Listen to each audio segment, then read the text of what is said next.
Alors, nous arrivons donc à notre second sujet qui est le choix de la femme. Vous savez, les garçons là, lorsque vous voulez épouser une femme, ne prenez pas la femme fille. Parce que oui, il y a deux types de femmes. Il y a la femme fille et la femme femme. La femme fille est celle-là qui est très immature dans tous les domaines. Quand je dis immature, c'est que vous pouvez être en public et elle commence à se moquer des gens comme ça, sans raison valable. Elle commence à ricaner de tout et de rien. Donc, elle a vraiment des réactions qui sont très embarrassantes, la femme-fille. Donc, lorsque vous voulez une femme, prenez la femme-femme. Et la femme-femme, par exemple, elle sait se contrôler. Elle sait ce qu'elle doit dire ou pas en public, que ce soit en public ou en privé. La femme-fille, quant à elle, elle est l'inverse. La femme-fille va avoir des réactions en public, que ce soit en public ou dans le privé, des réactions qui sont vraiment idiotes. Parce que, et elle est dépensière. C'est une femme qui ne sait pas faire des économies. La femme-fille ne peut pas faire des économies en ménage. Elle va dépenser votre argent n'importe comment.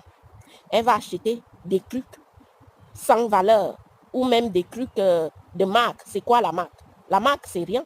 Donc, c'est dans ça que la femme-fille va dépenser votre argent au lieu d'économiser et faire des choses meilleures avec cet argent. Donc, les hommes, sachez que lorsque vous épousez une femme-fille, elle va détruire votre existence. Elle va détruire votre vie.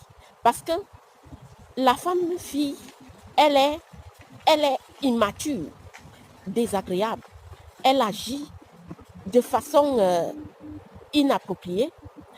Et vous lui dites, vous allez remarquer que lorsque vous parlez à ce style de femme, elle vous répond toujours.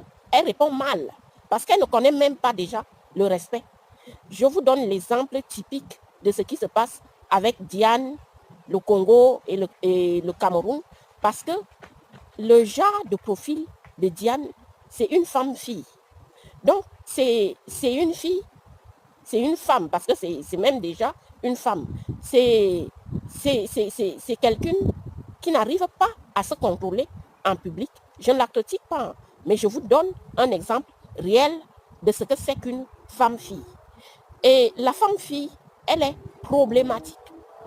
En public, elle peut commencer à attaquer les gens qui ne lui ont rien fait. Vous avez vu avec le Congo comment Diane a commencé à insulter les gens comme ça. Donc, vous devriez faire attention à ce style de femme. Si vous épousez ce style de femme, les hommes, vous êtes fichus. Votre vie sera en pagaille parce que, croyez-moi, ce style de femme ne change pas, même à l'âge adulte. Je vous ai dit, l'âge ne fait rien. C'est la personnalité qui fait quelque chose. Parce qu'on peut avoir 50 ans, mais si on a la mentalité de 12 ans, ça ne sert strictement à rien. Une femme de 50 ans peut se comporter comme une petite fille de 10 ans et une petite fille de 10 ans peut se comporter comme une femme de 50 ans. Donc, me fiez-vous. Et beaucoup d'hommes, dans leur foyer, se retrouvent mariés à des femmes-filles. Les femmes-filles sont des femmes à problème et il faut juste les éviter. Et si vous ne comprenez pas c'est quoi les femmes-filles, vous n'allez pas réussir votre vie parce qu'au lieu de venir arranger votre vie, elle va gâcher votre vie. Donc, faites attention les hommes. Posez aux femmes des questions. Posez quand vous êtes avec une femme que vous voulez marier ou bien une copine. Posez les questions à votre entourage, que ce soit vos soeurs, votre mère, votre père. Posez-leur des questions, ce qu'ils en pensent de votre nouvelle conquête. Parce que vous saurez, ils vous diront si cette femme-là, est faite pour vous ou pas. Attention, vous devrez leur poser des questions. Quelle est la différence entre un homme et une femme? Vous devrez leur poser des questions. Vous devrez leur poser des questions. Si cette femme-là est faite pour vous ou pas. Attention, vous devrez leur poser des questions. Quelle est la différence entre un homme et une femme? Vous devrez leur poser des questions. Si cette femme-là est faite pour vous ou pas. Attention, vous devrez leur poser des questions. Si c'est le positif qui domine, que tous les membres de votre famille confirment que cette femme est bien, prenez-la. Mais si la majorité des membres de votre famille et de votre entourage vous disent que fais attention, cette femme, elle n'est pas bien pour toi, ne l'épousez pas. Parce que sachez que votre famille et votre entourage auront toujours une opinion juste et ils regarderont des choses de manière juste. Parce que vous allez peut-être tomber amoureux de cette femme-là qui ne vous mérite pas, mais votre famille et votre entourage auront la lucidité de vous dire les choses en face. Donc faites attention, le choix de la femme est important pour l'homme. Donc ne choisissez pas n'importe qui pour votre vie.